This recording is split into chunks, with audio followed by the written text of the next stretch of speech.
Est-ce que j'ai le droit de manger du chocolat quand je vais pas bien ? Oui, d'ailleurs, il est où sur la table ? On m'invite et il n'y a pas de chocolat. Non, excuse-moi.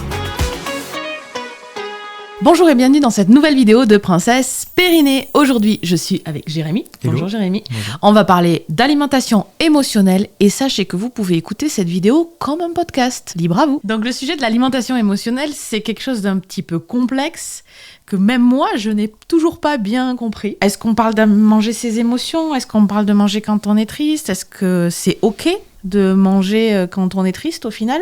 Ou est-ce qu'on ne doit manger que des calories utiles, des féculents, des légumes et de la viande parce que c'est bon pour la santé ?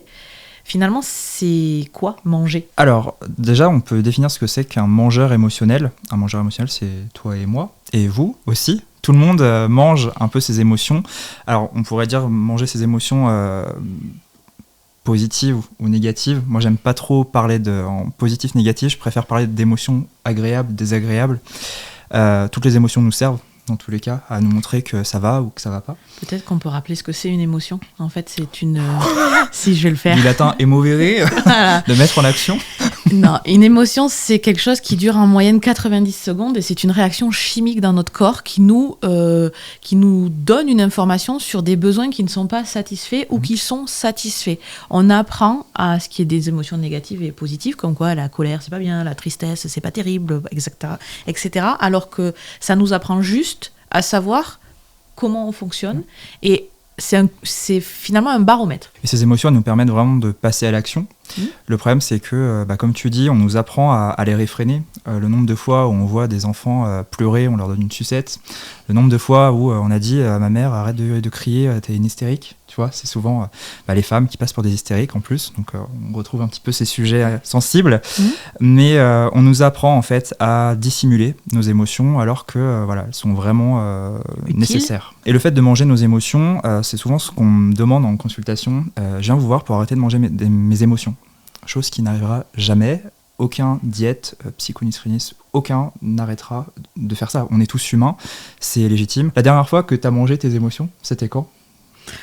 J'ai envie de dire aujourd'hui, parce que je crois que ça y est, c'est acté qu'en fait ça fait partie de la vie. On est tous entre nous, c'est un moment particulier puisqu'on se retrouve.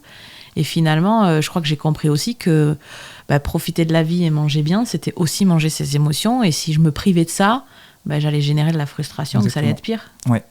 Et c'est ce que tu dis, on s'est tous retrouvés, etc. Et moi, par exemple, Pierre, j'avais pas très faim, mais j'ai mangé pour valider le fait que j'étais contente de vous voir. Donc ça peut être un sympa. truc, c'est comme quand je vais manger une pâtisserie avec une amie, j'ai pas forcément faim. Alors il peut y avoir de la faim hédonique, donc c'est vraiment la vue de la pâtisserie qui me donne faim, mais c'est surtout le fait, trop cool, on passe un bon moment, validons ça. Sauf on oublie un petit peu ces envies de manger émotionnelles positives et on pense qu'aux négatives. Mais ça, encore une fois, on a le droit de manger quand on est triste, on a le droit de manger quand on est en colère, etc. Ça marche, c'est pour ça qu'on y revient à chaque fois. Là où ça devient dysfonctionnel, c'est quand on nous a appris à faire que ça et quand on continue automatiquement à faire ça. Là, effectivement, il va y avoir des prises de poids, ça peut jouer sur la santé.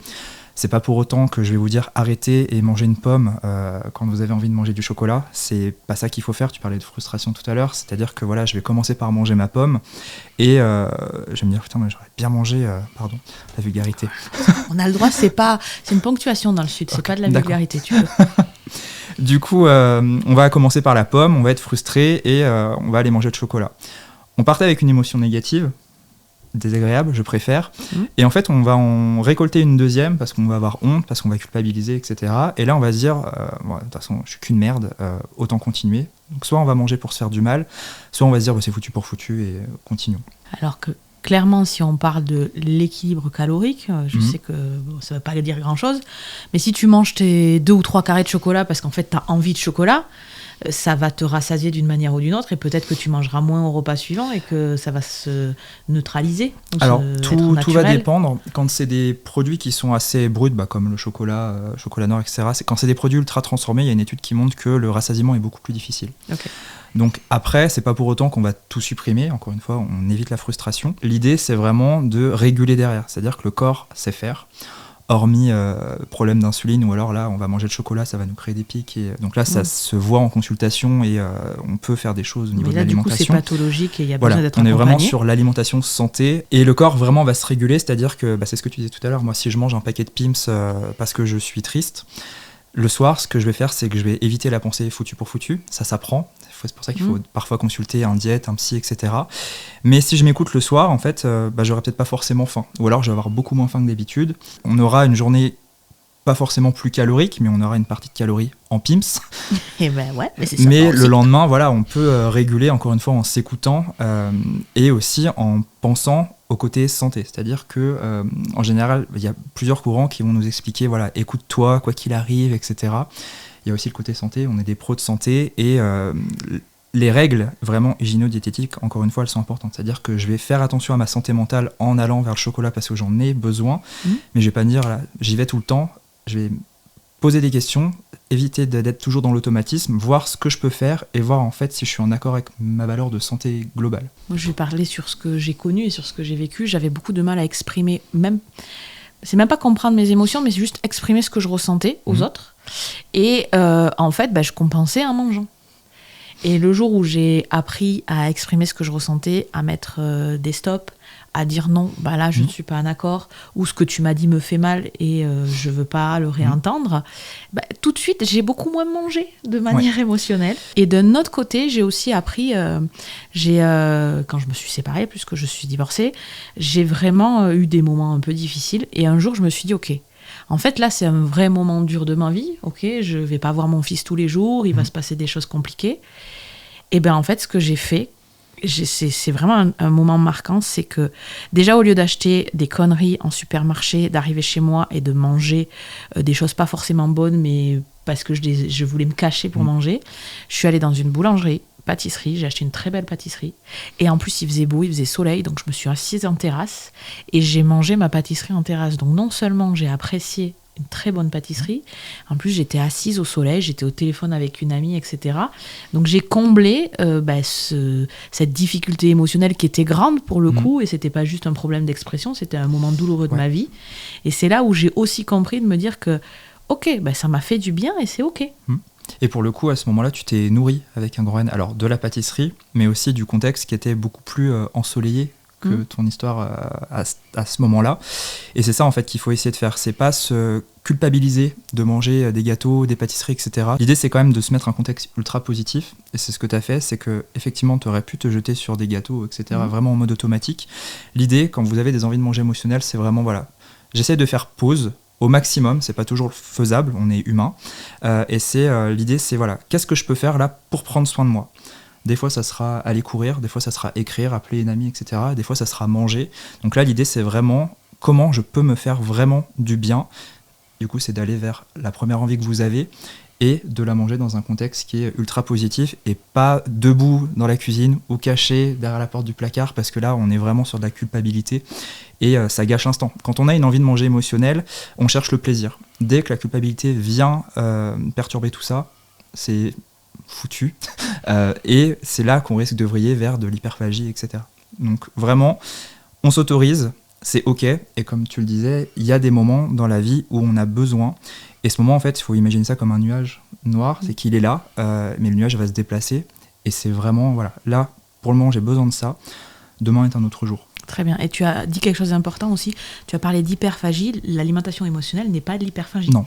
Je mettrai juste ici une vidéo avec Charles, diététicien aussi, où on parle des TCA et du coup, vous comprendrez mieux ce que c'est.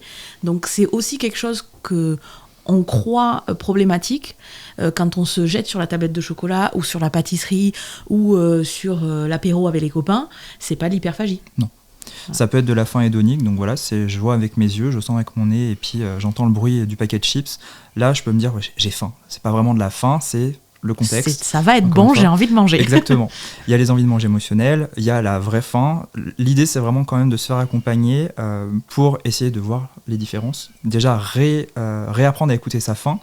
chose qu'on ne fait plus trop quand on a fait surtout des régimes et qu'on suit un plan alimentaire, qu'on suit des conseils, etc. En fait, on déconnecte complètement de notre corps. Et puis pour savoir écouter sa faim, il faut savoir s'écouter soi-même aussi. Oui. Ça s'apprend parce que c'est pas des choses qu'on nous a transmises, surtout notre génération. Et pour aller plus loin, si vous êtes parent ou si vous êtes tonton ou quoi, essayez aussi de transmettre aux enfants le fait qu'ils s'écoutent. Ouais. Voilà. Ultra important, mais à tous les niveaux. C'est-à-dire, il y a des petites choses qu'on apprend en éducation bienveillante, de dire à un enfant mais ton manteau, il va faire froid. Il te dit mais non, mais j'ai chaud. Mais non, mais ton manteau, il fait froid.